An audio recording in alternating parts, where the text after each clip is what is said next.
Unveiling the Tapestry, South Africa's History. Hello and welcome to our channel. Welcome to the heart of Africa, where ancient kingdoms, colonial struggles, and modern marvels intertwine. From the cradle of humankind to the Rainbow Nation, South Africa's story is one of resilience, diversity, and transformation. Uncover the hidden depths of South Africa's past, where ancient civilizations, colonial empires, and the fight for freedom converge. Prepare to be captivated by the breathtaking beauty and turbulent history of South Africa. Witness the passage of time as we trace the evolution of South Africa from its earliest beginnings to the present day. Get ready to be amazed as we delve into the fascinating world of South African history. A journey through time, the story of South Africa. From ancient kingdoms to modern democracy, South Africa's epic tale. Join us as we embark on a journey through time, exploring the rich and complex history of South Africa. Step back in time to discover South Africa, where diverse indigenous communities first thrived. These early societies left a legacy of rich traditions and cultures. Uncover the roots of a nation that has always been a melting pot of people, ideas, and stories. European explorers arrived, bringing dramatic changes. The Dutch and British vied for control, forever altering the land and its people. Witness the birth of modern South Africa, shaped by colonization and conflict, as Europe carved out territories, leaving lasting marks on society and culture. In the face of oppression, South Africans showed remarkable resilience. Learn about key figures and movements that stood against discrimination and exploitation. The struggle for freedom and equality defined decades, culminating in the dramatic dismantling of apartheid, a victory for human rights and justice. With Nelson Mandela's release, South Africa embarked on a journey towards democracy. Relive the inspiring transformation into a diverse nation that champions reconciliation. Despite challenges, the country continues to build on its foundations, showcasing a story of hope and unity amid complexities. Unearth the untold stories and celebrate South Africa's vibrant past and promising future. Dive into this extraordinary history and delve deeper into the events that shaped a nation. History of South Africa. The prehistory and history of South Africa span nearly the entire known existence of human beings and their ancestors, some 3 million years or more, and include the wandering of small bands of hominins through the savanna, the inception of herding and farming as ways of life, and the construction of large urban centers. Through this diversity of human experience, several trends can be identified: technological and economic change, shifting systems of belief, and, in the earlier phases of humanity, the interplay between physical evolution and learned behavior. Or culture. Over much of this time frame, South Africa's past is also that of a far wider area, and only in the last few centuries has the southernmost country of Africa had a history of its own. South Africa prehistory. The earliest creatures that can be identified as ancestors of modern humans are classified as Australopithecines, precisely southern apes. The first specimen of these hominins to be found, in 1924, was the skull of a child from a quarry site at Tong in what is now the Northwest Province. Subsequently, more Australopithecine fossils were discovered in limestone caves farther northeast at Sterkfontein, Swartkrans, and Kromdraai, collectively designated a World Heritage Site in 1999, where they had originally been deposited by predators and scavengers. South Africa's prehistory has been divided into a series of phases based on broad patterns of technology. The primary distinction is between a reliance on chipped and flaked stone implements, the Stone Age, and the ability to work iron, the Iron Age.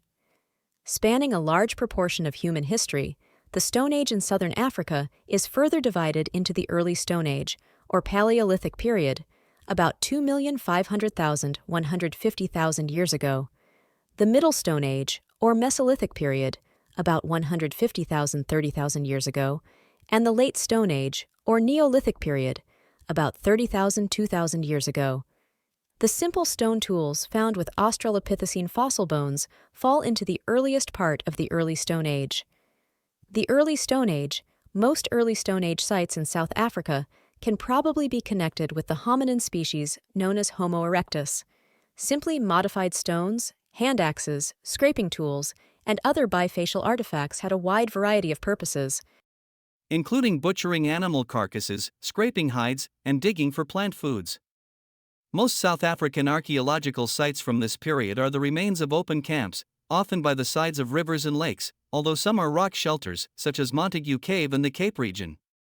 Change occurred slowly in the early Stone Age. For more than 1,000,000 years and over a wide geographic area, only slight differences existed in the forms of stone tools. The slow alterations in hominids' physical appearance that took place over the same time period, however, have allowed physical anthropologists to recognize new species in the genus Homo. An archaic form of H. sapiens appeared about 500,000 years ago. Important specimens belonging to this physical type have been found at Hopefield in Western Cape Province and at the Cave of Hearths in Mpumalanga Province. The Middle Stone Age. The long episode of cultural and physical evolution gave way to a period of more rapid change about 200,000 years ago. Hand axes and large bifacial stone tools were replaced by stone flakes and blades that were fashioned into scrapers, spear points, and parts for hafted, composite implements. This technological stage, now known as the Middle Stone Age, is represented by numerous sites in South Africa. Open camps and rock overhangs were used for shelter. Day-to-day debris has survived to provide some evidence of early ways of life, although plant foods have rarely been preserved. Middle Stone Age bands hunted medium-sized and large prey, including antelope and zebra, although they tended to avoid the largest and most dangerous animals, such as the elephant and the rhinoceros. They also ate seabirds and marine mammals that could be found along the shore and sometimes collected tortoises and ostrich eggs in large quantities. The rich archaeological deposits of Clayse's River mouth on the Cape Coast west of Kebra, also known as Port Elizabeth, have preserved the first known instance of shellfish being used as a food source. Clayse's River mouth has also provided important evidence for the emergence of anatomically modern humans. Some of the human skeletons from the lower levels of this site, possibly 115,000 years old, are decidedly modern in form. Fossils of comparable age have been excavated at Border Cave, in the mountainous region between KwaZulu-Natal Province and Eswatini. The remains of plant foods have been well preserved at such sites as Melkhoutboom Cave, De Hangen, and Diepkloof in the Cape region. Animals were trapped and hunted with spears and arrows on which were mounted well-crafted stone blades. Bands moved with the seasons as they followed game into higher lands in the spring and early summer months, when plant foods could also be found. When available, rock overhangs became shelters, otherwise, windbreaks were built. Shellfish, crayfish, seals, and seabirds were also important sources of food, as were fish caught on lines, with spears, in traps, and possibly with nets. Dating from this period are numerous engravings on rock surfaces, mostly on the interior plateau, and paintings on the walls of rock shelters in the mountainous regions, such as the Drakensberg and Cedarburg ranges. The images were made over a period of at least 25,000 years. Although scholars originally saw the South African rock art as the work of exotic foreigners such as Minoans or Phoenicians or as the product of primitive minds, they now believe that the paintings were closely associated with the work of medicine men, shamans who were involved in the well-being of the band and often worked in a state of trance. Specific representations include depictions of trance dances, metaphors for trance such as death and flight, rainmaking, and control of the movement of antelope herds. Pastoralism and early agriculture. New ways of living came to South Africa about 2,000 years ago. Until that time, human communities had survived by gathering plant foods and by hunting, trapping, and scavenging for meat, but with the introduction of agriculture, arguably the single most important event in world history, people began to make use of domesticated animals and plants. This in turn led to a slow but steady rise in population and to more complex political and religious organizations, among other things. Crops could be grown in cattle, sheep, and goats herded near permanent villages and towns in the east, where rainfall was adequate. In the more arid west, domestic livestock were kept by nomadic pastoralists, who moved over wide territories with their flocks and herds. Although the origin of nomadic pastoralism in South Africa is still obscure, linguistic evidence points to northern Botswana as a probable source. The linguistic evidence is supported by finds of sheep bones and pottery from Bambata Cave in southwestern Zimbabwe that have been dated to about 150 BC. Whether new communities moved into South Africa with their flocks and herds or whether established hunter-gatherer bands took up completely new ways of living remains unclear. In any case, the results of archaeological excavations have shown that sheep were being herded fairly extensively by the first few centuries CE in eastern and western parts of the Cape and probably in the northern Cape as well. While traces of ancient herding camps tend to be extremely rare, one of the best preserved finds is at Casteelberg, on the southwest coast near St. Helena Bay. Pastoralists there kept sheep, hunted seals and other wild animals, and gathered shellfish, repeatedly returning to the same site for some 1,500 years. Such communities were directly ancestral to the cocoa herders who encountered European settlers at the Cape of Good Hope in the mid-17th century. The archaeological traces of farmers in the eastern regions of South Africa are more substantial. The earliest sites date to the 3rd century CE, although farming was probably already well established by this time. Scatters of potsherds with distinctive incised decoration mark early village locations in Mpumalanga and parts of KwaZulu-Natal. The Iron Age, because the first farmers had knowledge of ironworking, their archaeological sites are characterized as Iron Age. New groups of people arriving in South Africa at that time had strong connections to East Africa. They were directly ancestral to the Bantu-speaking people who form the majority of South Africa's population today. Iron Age sites. Early Iron Age farmers grew crops, cutting back the vegetation with iron hoes and axes, and herded cattle and sheep. They heavily supplemented farming by gathering wild plant foods, engaging in some hunting, and collecting shellfish if they lived near enough to the coast. Where conditions for agriculture were favorable, such as in the Tugela River Valley in the east, villages grew to house several hundred people. Some trade existed between groups of farmers. Evidence for specialization in salt making has been found in the northeast and with the hunter-gatherer bands that continue to occupy most parts of South Africa. Finely made life-size ceramic heads found near the city of Lydenburg, now Mashishing, in eastern South Africa and dated to the 7th century CE are all that remains of the people who once inhabited this region. Early Iron Age villages were built in low-lying areas, such as river valleys and the coastal plain, where forests and savannas facilitated shifting, slash-and-burn, agriculture. From the 11th century, however, in the period conventionally known as the Late Iron Age, farming communities began to settle the higher-lying grasslands. It has not been established whether these new communities were inhabited by invaders or reflected the diffusion of new knowledge to existing populations. In many areas, the new communities started making different forms of pottery and built villages out of stone. Most probably these and other changes in patterns of behavior reflect the increasing importance of cattle in economic life. First urban centers. Other changes came in the north. Arab traders established small settlements on the Tanzanian and Mozambican coasts in their search for ivory, animal skins, and other exotica. The trade beads they offered in return began to reach villages in the interior, the first indications that the more complex economic and social structures associated with long-distance trade were developing. The arid Limpopo River Valley, avoided by the earliest farmers, developed as a trade route. Sites such as Pont Drift, c. 800 to 1100, and Schroeder, dated to the 9th century, show that their occupants were wealthy in both livestock and trade beads. The Limpopo River Valley was also the setting in which Bambandianalo and Mapungubwe developed as South Africa's first urban centers during the 11th century. Starting as a large village like Schroeder and Pont Drift, Mapungubwe rapidly developed into a town of approximately 10,000 people. Differences in status were clearly demarcated. The elite lived and were buried at the top of the stark sandstone hill at the town center, while the rest of the population lived in the valley below. Hilltop graves contain lavish burial goods, including a carefully crafted gold rhinoceros and evidence of specialized crafts such as bone and ivory working. Bambandianalo and Mapungubwe were abandoned after the 13th century after having been occupied for several hundred years. The trade connections that the Limpopo Valley offered were taken over by Great Zimbabwe, farther to the north. Europeans in South Africa. The first Portuguese ships rounded the Cape of Good Hope in 1488, their occupants intent on gaining a share of the lucrative Arab trade with the East. Over the following century, numerous vessels made their way around the South African coast, but the only direct African contacts came with the bands of shipwreck survivors who either set up camp in the hope of rescue or tried to make their way northward to Portuguese settlements in present-day Mozambique. Both the British and the Dutch challenged the Portuguese control of the Cape Sea route from the early 17th century.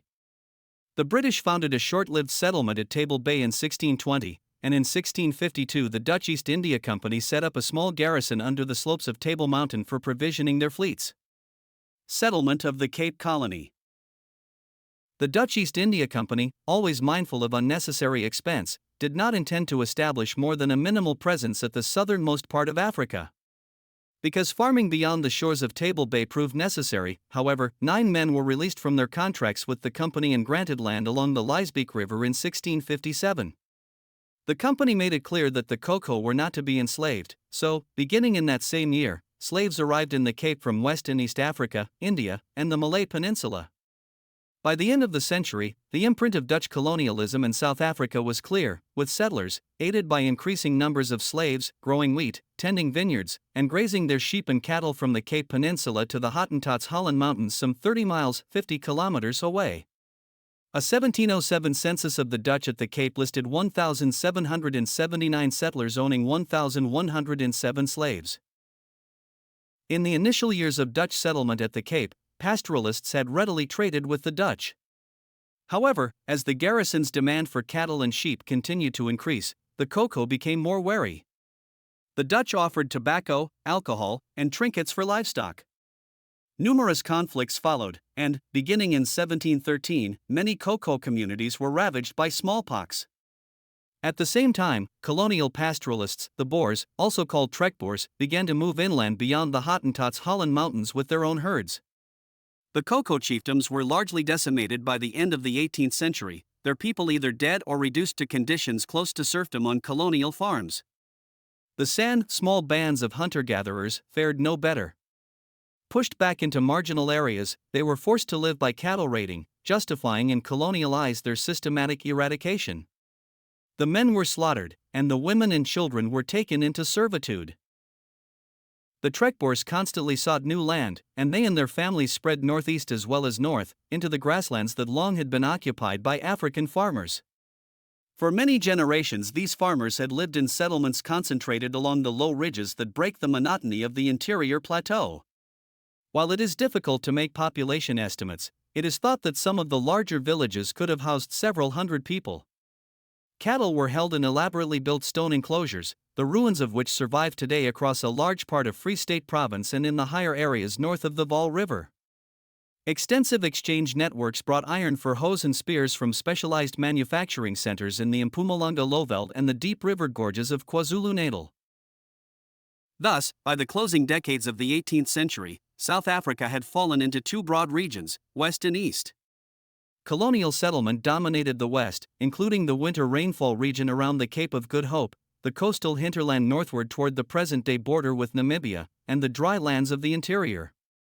Trekboers took increasingly more land from the cocoa and from remnant hunter-gatherer communities, who were killed, or forced into marginal areas, or became laborers tied to the farms of their new overlords. Indigenous farmers controlled both the coastal and valley lowlands and the highveld of the interior in the east, where summer rainfall and good grazing made mixed farming economies possible. Cape Town was developing into South Africa's major urban center, although it took many years for it to equal the size that Mapungubwe had attained some 5 centuries earlier. The initial grid of streets had been expanded and linked the company's garden to the new fortress that overlooked Table Bay. Houses featuring flat roofs, ornate pediments, and symmetrical facades sheltered officials, merchants, and visitors en route between Europe and the East. A governor and council administered the town and colony. While the economy was in principle directed by the interests of the Dutch East India Company, in practice corruption and illegal trading were dominant forces.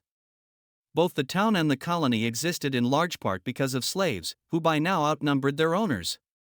Julian R.D. Copying. Growth of the colonial economy. From 1770 to 1870 the region became more fully integrated into the world capitalist economy. Trekboers, who were weakly controlled by the Dutch East India Company, advanced across the semi-desert Karoo of the Central Cape and collided with African agricultural peoples along a line running from the lower Vaal and middle Orange River valleys to the sea around the Gamtoos River, west of modern Kebera. These agriculture-based African societies proved resilient but, even at their height in the 1860s, were unable to unite completely enough to expel the Europeans. The decisive moment for the colony occurred in 1806 when Britain seized Cape Colony during the Napoleonic Wars. Initially, the colony's importance was related to its function as a strategic base to protect Britain's developing empire in India. In the next few years, however, it also served as a market, a source of raw materials, and an outlet for emigration from Britain. African societies after the 1760s were increasingly affected by ivory and slave traders operating from Delagoa Bay, in Hambane, and the lower Zambezi River in the northeast, as well as by traders and raiders based in the Cape to the south. In response to these invasions, the farming communities created a number of sister states different in structure, scale, and military capacity from anything that had existed before. The Pedi and Swazi in the eastern Highveld, the Zulu south of the Pomola River, the Sotho to the east of the Caledon River Valley, the Gaza along the lower Limpopo, and the Ndebele in present-day southwestern Zimbabwe proved to be the most successful. The areas of the Western Cape with the longest history of settlement by Europeans had evolved an agricultural economy based on wheat farming and viticulture, worked by imported slave labor. Slaves were treated harshly, and punishments for slaves who assaulted Europeans were brutal, one of the most heinous being death by impalement. Escaped slaves formed groups called Maroons, small self-sufficient communities, or fled into the interior. Because slave birth rates were low and settler numbers were increasing, in the 1780s the Dutch stepped up the enforcement of surviving Co to help run their farms. Those Co who could escape Dutch subjugation joined Xhosa groups in a major counteroffensive against colonialism in 1799 to 1801, and there were slave rebellions in the outskirts of Cape Town in 1808 and 1825. The Dutch refusal to grant citizenship and land rights to the colored offspring of unions between Europeans and Co or slaves produced an aggrieved class of people, known as Basters, who were Christian, spoke Dutch, and had an excellent knowledge of horses and firearms. Many fled north toward and over the Orange River in search of land and trading opportunities. After merging with independent Co groups, such as the Cora, they formed commando states under warlords, three of the more successful being the Blom, Koch, and Barents families, who were persuaded by missionaries in the early 19th century to change their name to Griqua. By the 1790s they were trading with and raiding local African communities such as the Rolong, Plaping, Huruch, and Ingwaits. For self-defense, some of these African communities formed larger groupings who competed against each other in their quest to control trade routes going south to the Cape and east to present-day Mozambique.